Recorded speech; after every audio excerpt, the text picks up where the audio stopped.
सध्या राजकारणाला एक नवीन वळण पाहायला मिळत आहे आपल्याला। एकीकडे जर पाहिलं तर मुख्यमंत्री देवेंद्र फडणवीस आणि उद्धव ठाकरे यांच्यामध्ये एक भेट होणार असल्याची चर्चा आहे। त्यामुळे मात्र आता कुठंतरी एक नवीन राजकारणाकडे वळण लागलेलं आहे। त्यामुळे आता सर्व महाराष्ट्राचे डोळे मात्र त्या दोघांकडे लागलेले आहेत। माझ्यासोबत याविषयी बोलण्यासाठी ओबीसी नेते नवनाथ वाघमारे आहे, आपण त्यांची देखील चर्चा करणार आहोत। आबा, काय सांगाल, उद्धव ठाकरे आणि देवेंद्र फडणवीस यांची भेट होणार आहे, यावरती तुमचं काय मत आहे?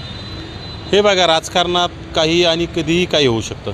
खरं तर उद्धव ठाकरे आणि फडणवीस म्हणलं भाजप आणि शिवसेना हे जुने सहकारी, परंतु मधात काही गद्दार लोक घुसल्यामुळं कुठेतरी उद्धव ठाकरेंना यामधून बाजूला जावं लागलं।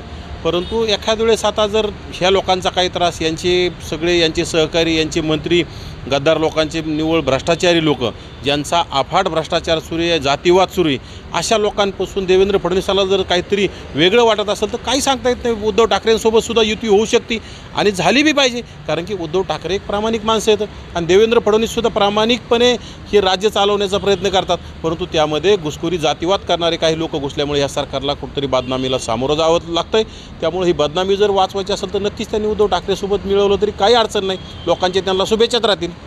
आबा, मला सांगा, एकूण जर पाहिलं तर हे दोघं एकत्र येण्यावर शिंदेवरती काय परिणाम होणार? शिंदेवर नक्कीच परिणाम होईल ना।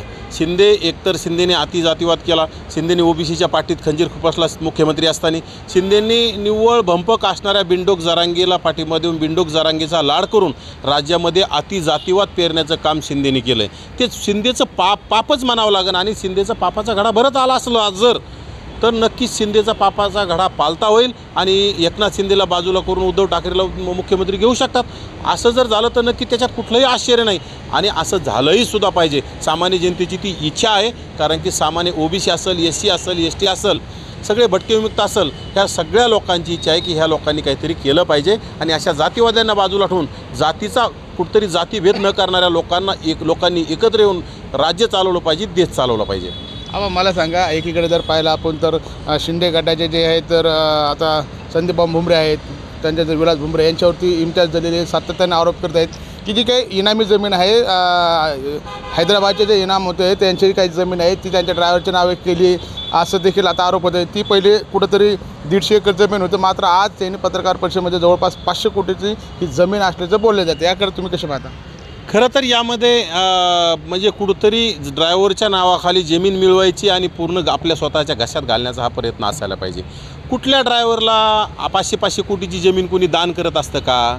खरं तर यामध्ये संदीपान भुमरे आणि त्या ड्रायव्हरची दोघांची बी नार्को टेस्ट झाली पाहिजे, कारण दूध का दूध आणि पाणी का पाणी यामध्ये होऊ शकतं। कारण 500 कोटीची जर संपत्ती कोणी दान करत असतं तर असा कोणता दानशूर आहे यापूर्वी कुठल्या ड्रायव्हरच्या नावावर दान केली?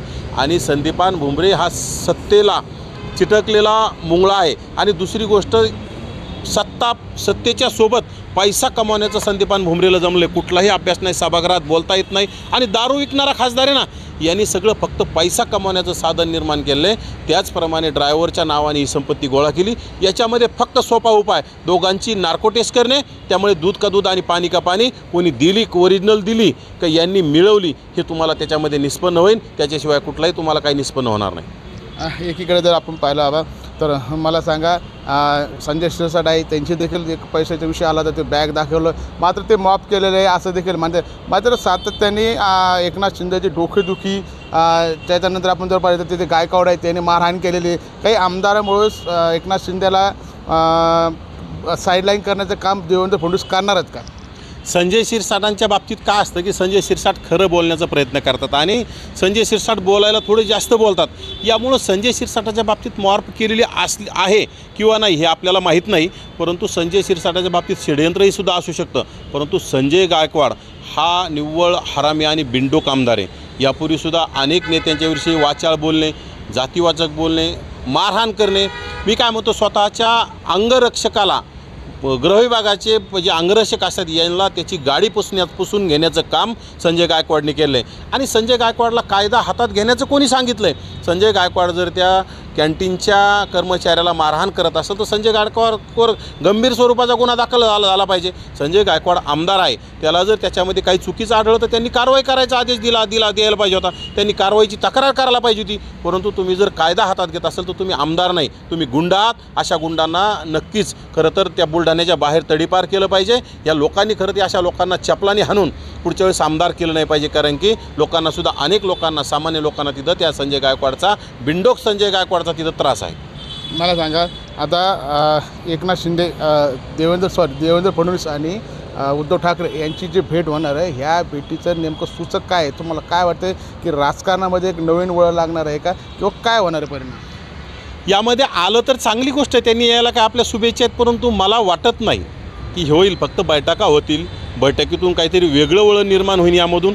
परंतु एकनाथ शिंदेला आत्ताच सोडून उद्धव ठाकरेंना देवेंद्र फडणवीस इतक्या लवकर जवळ करणार नाहीत.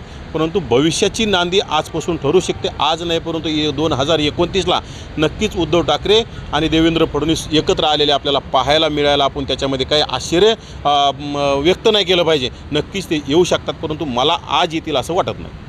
नक्कीच आपण पाहिलं तर हे होते नवनाथ वाघमारे यांनी स्पष्टपणे सांगितले की येणाऱ्या काळामध्ये 2029ला उद्धव ठाकरे आणि देवेंद्र फडणवीस नक्कीच एकत्र येतील. मात्र सध्या तरी त्यांच्या ज्या भेटीगाठी आहेत त्यावरून नक्की तर्क काढणं देखील अवघड आहे. त्यामुळे येणाऱ्या काळामध्ये किंवा जे काय महानगरपालिका आहेत, जिल्हा परिषद आहे, यामध्ये मात्र काय चित्र होतं आहे हे देखील पाहणं महत्त्वाचं ठरणार आहे. संजय आयर, लोकसेवा न्यूज, छत्रपती संभाजीनगर.